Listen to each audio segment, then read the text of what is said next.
Howdy folks, today I'd like to talk to you about the John F. Kennedy assassination. John F. Kennedy was our 35th president.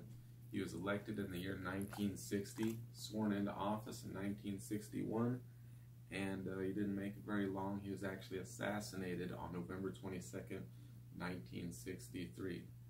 The official story is that he was assassinated by an employee in the Texas School Book Depository named Lee Harvey Oswald. Looking into it though, I found that 60 to 80% of Americans don't actually believe in the official story. And I've always been a little bit curious about it myself, so I decided to look into it. Now, the official story that 60 to 80% of Americans don't believe kind of goes like this.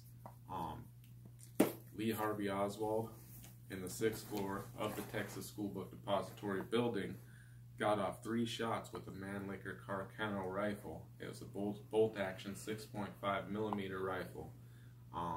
His first shot missed, which is weird because you'd think the first shot would be the best, right?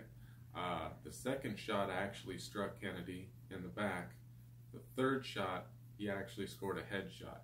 Now, the second shot has come across a lot of debate because the bullet has become known as the magic bullet. It's the magic bullet now, forever to be known as, because it hit Kennedy in the back, exited through his throat, hit Governor of Texas John Connally directly in front of Kennedy in the back, passed through him, punctured his lung, broke a rib, exited his chest, hit Connally in his right wrist, shattered his radius bone, then buried itself in Connally's left thigh.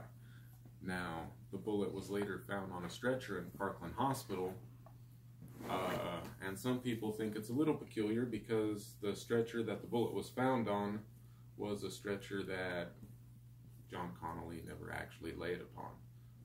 Kind of weird. Plus, the bullet was absolutely, well, it wasn't pristine. Conspiracy theorists say it was pristine. It was a little bit dented, but didn't show quite the damage that a lot of people felt that it should have showed for all the damage it caused. Okay, so anyway, that's kind of the official story. Now, footage by 2 men that were actually in Dealey Plaza, 2 regular citizens. One was Abraham Zapruder. He took film from the north side of the street. He films the sequence of President John F. Kennedy coming down Elm Street, and you catch the 3rd shot hitting Kennedy, and his head moves violently backwards and to the left, indicating a shot from the front right. Now, this film wasn't seen by the actual public until 1975, when Geraldo Rivera played the clip on a show. Now, it caused quite a big stir because the official story, remember, is that Lee Harvey Oswald shot Kennedy alone. But Lee Harvey Oswald was in the Texas School Book Depository, which was behind Kennedy. The shots indicated from the Zapruder film seemed to show that Kennedy was shot from the front, meaning the official story was incorrect. So it had to be investigated. Another film that came out was the Nix film, which seemed to show people after the assassination, policemen as well as ordinary citizens, running up a hill that is now known as the Grassy Knoll to a stockade fence, which they believed that there was a shooter hiding behind. Okay, so they investigated it, the House Select Committee investigated it, and they found that there was a probable conspiracy. Now, they didn't elaborate on what they felt like the conspiracy was, and they certainly, probably didn't maybe even have any idea. They just felt that that the shots weren't consistent with what the Warren Commission originally stated. Either way, there was no further investigation after that, even though they did feel that there was a probable conspiracy. So, what happened with Lee Harvey Oswald?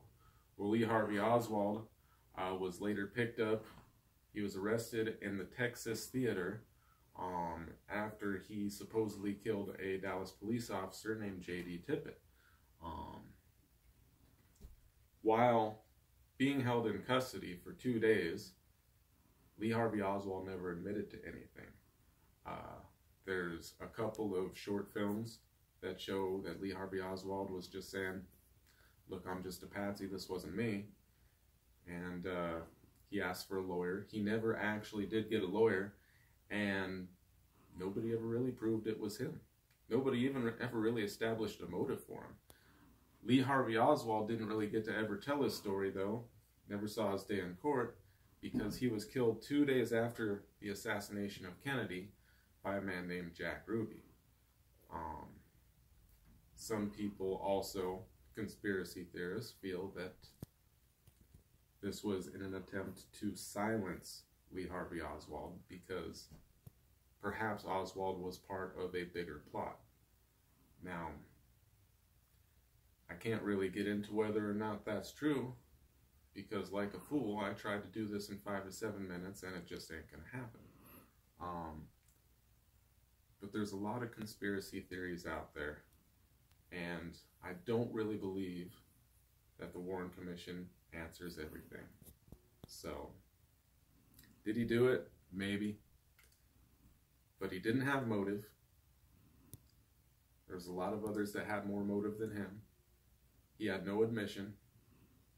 He claimed to be a patsy, and ultimately he was silenced. So perhaps we'll never know. Thank you.